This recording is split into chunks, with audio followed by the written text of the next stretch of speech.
Everyday blessing, berkat setiap hari. Taat, obey. Yohanes 4 ayat 1-4.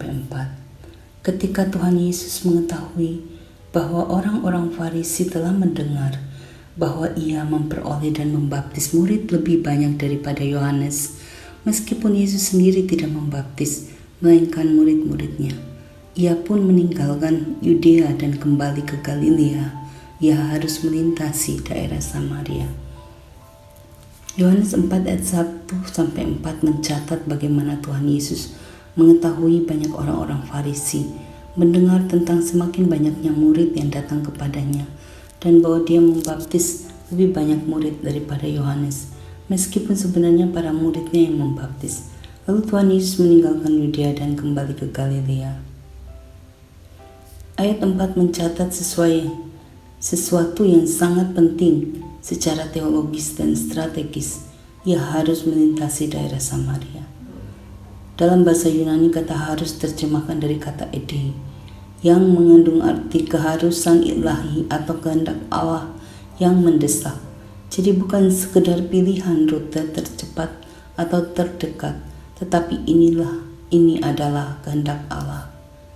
Tuhan Yesus tidak hanya menghindari konflik dengan orang Farisi, tetapi secara aktif menjalankan misi yang telah ditetapkan Bapa, yaitu menjangkau seorang perempuan Samaria dan seluruh kota Syikar.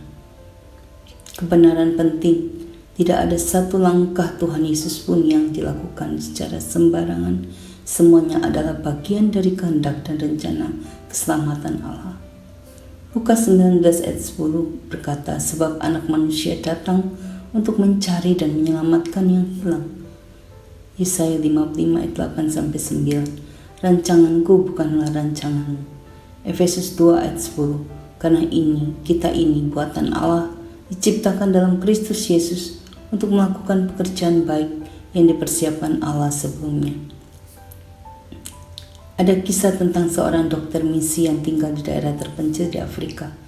Ia harus menempuh perjalanan jauh melewati daerah berbahaya, melelahkan dan tidak populer, demi satu pasien yang sangat memerlukan bantuan. Secara logika, manusia mungkin lebih efisien tinggal di kota dan menunggu pasien datang kepadanya. Tetapi karena kasih dan panggilan, ia harus ke sana.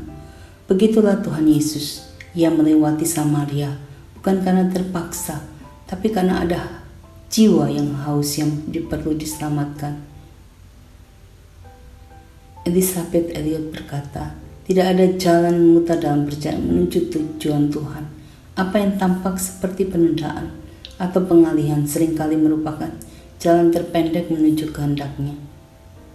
John Piper berkata, Yesus tidak pernah pergi ke suatu tempat secara kebetulan.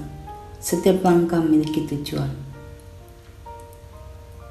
Tuhan Yesus tidak menghindar dari Samaria, walaupun orang Yahudi biasa menghindari daerah itu. Ia melangkah ke tempat yang tidak nyaman demi jiwa yang terhilang. Tuhan Yesus berjalan ke Samaria karena ia taat kepada kehendak Bapa. Ia tidak berjalan secara kebetulan, melainkan secara ilahi. Tindakannya mengubah hidup satu perempuan yang kemudian menginjili seluruh kota. Demikian juga dengan kita.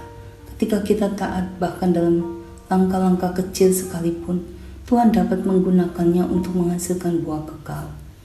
Misi kita siap mengikuti Tuhan dan kehendaknya, dan peka terhadap misi Allah dalam hidup kita yang tampak kecil namun bermakna besar bagi kekalahan orang lain. Mari kita berdoa. Tuhan Yesus yang setia, terima kasih karena Engkau adalah Tuhan yang tidak pernah berjalan secara kebetulan, melainkan selalu dalam kehendak Bapa yang sempurna. Ajar kami untuk peka dan taat terhadap jalan yang Engkau tunjukkan, meskipun itu tidak nyaman atau tidak populer.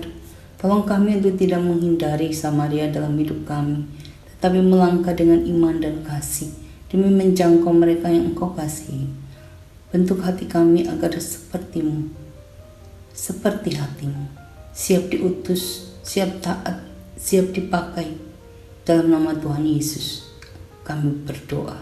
Amin.